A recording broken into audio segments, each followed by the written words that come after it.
What's going on, guys? Welcome back to another freshy epi of Media Madness. Today I'm going to be going over Ghostbusters 1984, the original. This is in preparation for Ghostbusters Frozen Empire coming out this Friday. And yeah, we're going to be going through all these and watching them leading up to that event. After I review the film itself and kind of give my notes here and there on what I think, how it's held up, I'm going to go ahead and also take a look at the product itself, because I owned Ghostbusters 1 and 2 in a Blu-ray digipack that is pretty cool looking, not gonna lie. So we're gonna dive right into that after this review. The first thing I noticed about Ghostbusters is that this film holds up extremely well. The cast alone in this is a knockout. You got Bill Murray, Dan Aykroyd, Harold Ramis, Ernie Hudson, Sigourney Weaver, Rick Moranis. It's just stellar, man. Also, on top of all that, another pro about this movie is the song, dude.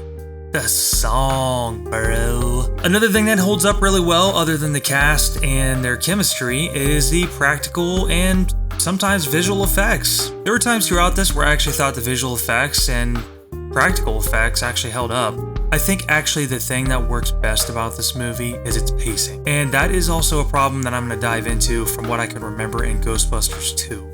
But along with that though, it's not so much a huge con, but I did notice some odd cuts and editing in this, and that might just be a factor of it being, many years ago and we don't have the programs and whatnot we do today. This also, in watching this, I realized that this should have just been a one and done. It's not a film where I could have thought of sequels. If I were to want to do a sequel for this film and play it safe, I honestly probably would have done comic books or novels in place of sequels rather than do it to film. Also, I noticed sometimes that the writing can be a little too convenient and it is almost forceful and doesn't seem natural, and I know it's just to move the story along, but sometimes it's just way too convenient the way things work, the things that characters obtain. And lastly, the last complaint I have is just not enough Moranis, bro. Just not enough Moranis. We need some more of him in that tracksuit, the glasses, the breathing heavy, the greasy hair. I mean, come on, dude. Give us more anus. To tie this all up in a nice bow, honestly, one of the nicest things about this film is its tight runtime. It does not overstay its welcome. It is not a 2 hour, 12-minute movie that has a bunch of unnecessary scenes.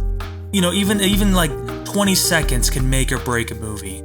Any fault, crack you may see, any crack in the egg is made up for its pacing, its runtime, and just the cast playing brilliantly off of each other. This thing holds up. I highly recommend, if you have not seen Ghostbusters, you're nuts, but if you have not seen Ghostbusters, please check this out. I highly recommend it. And if you have seen Ghostbusters, check it out again, man. Get ready for Frozen Empire, for us to be let down on Friday, presumably. And I'm just playing. I'm going to go in with an open mind on Friday for Frozen Empire, and we'll see where it gets us. Who knows? We might be surprised. Alright, time to dive into the Blu-ray. After viewing this, popping it in the Blu-ray player, checking it out on the big screen, I gotta say, this is a pro and a con. This might throw some people off. This might turn some people on. I don't know. I'm one who likes this, but there's lots of grain. And I know that the recent 4K releases of James Cameron's films, for example, Aliens, True Lies, got rid of the grain and smoothed out faces, and it looks kind of unnatural, especially for older movies. So this is a pro for me. Having the grain, it feels authentic. You really feel that film. It's a pro for me. Also, another pro on this is that the sound is great. Honestly, I had no problem with the sound. Everything is heard brilliantly. I don't have a surround sound, so I cannot really test the Dolby Atmos track. I can't test all that, all right? I'm not Geek Squad here, all right?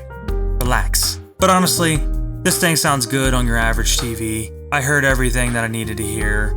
It was very, very well balanced in its audio mixing, and yeah, man. Yeah. But honestly, if you can get over the grain, and you can get over, in my opinion, that the second film is not great, then, this is definitely a Blu-ray I would pick up. So give a like, give a subscribe, drop a comment down below. I'd love to talk to you. I would love to talk to you. All right, swing by. Let's have a chat. Let me know if this has persuaded you to maybe pick up the Blu-ray. If you're still on the fence, what's up? What's going on? I feel like every cinephile probably has this in their collection. Any movie collector probably has this in their collection. It's a classic, man. It's a must. But either way, let's have that discussion. But that wraps it up for me in this review. I'll see you in the next one when I review Ghostbusters 2 in preparation for Ghostbusters Frozen Empire, baby! Anyways, God bless. I'll see you in the next one. Peace!